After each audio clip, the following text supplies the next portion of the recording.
Hello, everyone. Today is Thursday, February 10th, 2022. Spanish firm fined $6 billion for Ghana truck blast that killed 13.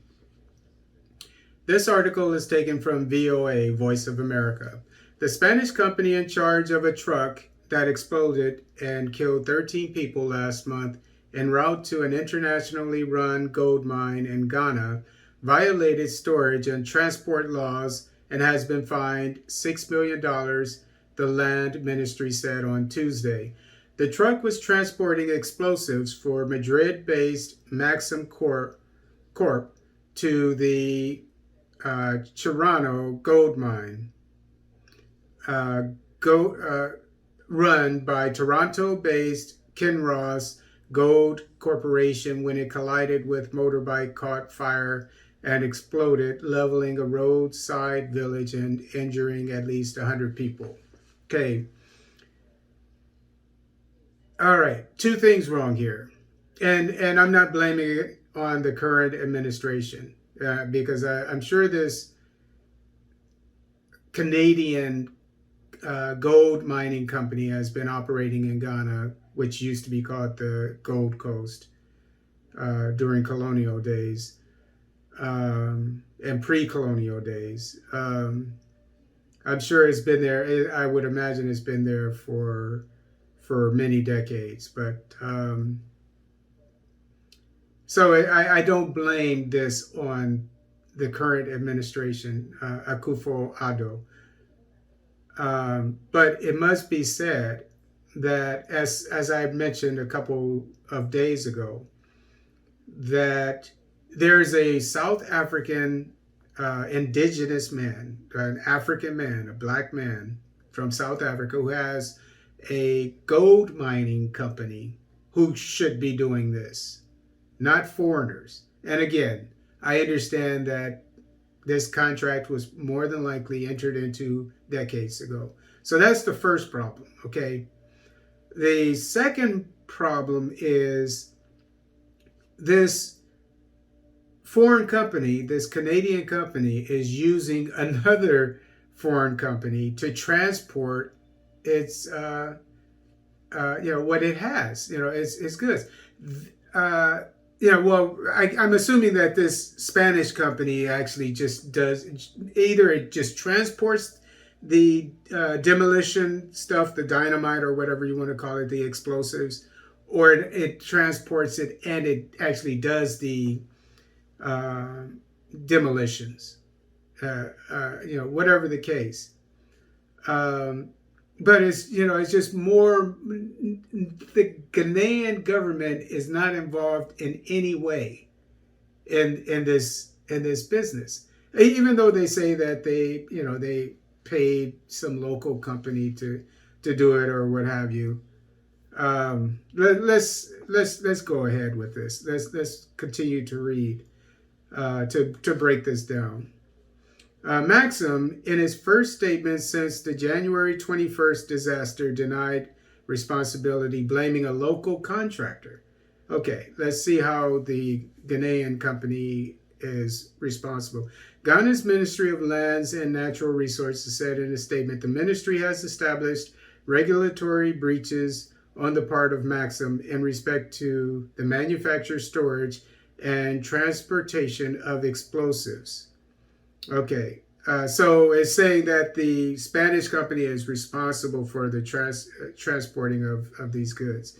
It did not provide specific. So what I'm getting from this is that they subcontracted it to probably a Ghanaian truck driver or what have you, who didn't have the skills or qualifications or license to transport this stuff. I used to be licensed to transport hazardous goods. You have to have placards, all kinds of things. Things have to be put, signs or placards on the truck, and I'm sure you're all familiar with that.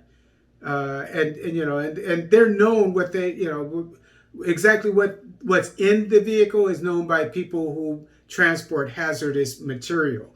but they won't be known by the average civilian. But you have to get training for this. So I'm just guessing that they just had any old person off the street deliver it just to save money. So again, I mean, this here, I mean, it shows that the Ghanaian economy is just wide open. I mean, it's like, anything goes. That's the impression I'm getting here. Because it should be well established in any country what the laws are when it comes to transporting hazardous material. And again, I mean, I don't know if this is the case or not. I really don't. But if it's not the case, Ghana should have trucking companies, transporting companies that have skilled drivers, etc. And I live in the United States, and this is just a given. People don't just transport hazardous material. At least no one I've seen, and I watch the news every day, without some kind of training and licensing. So I just see a lot of things wrong with this. So I mean, if it were done right, let me just backtrack here. If this whole situation was done right, you would have the South African businessman owning the mine and getting extracting the gold, and he would hire a local Ghanaian trucking company to transport his stuff legally and ethically and safely.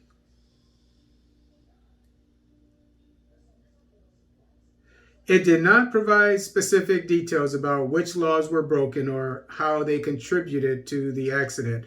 The government gave Maxim a $1 million administrative fine for breaching regulations and imposed a $5 million fee for damages to be paid out in monthly installments. In a statement, Maxim said it had contracted a local company called Arthens Logistics to transport the explosives. The code violations were the fault of Arthens, Maxim said.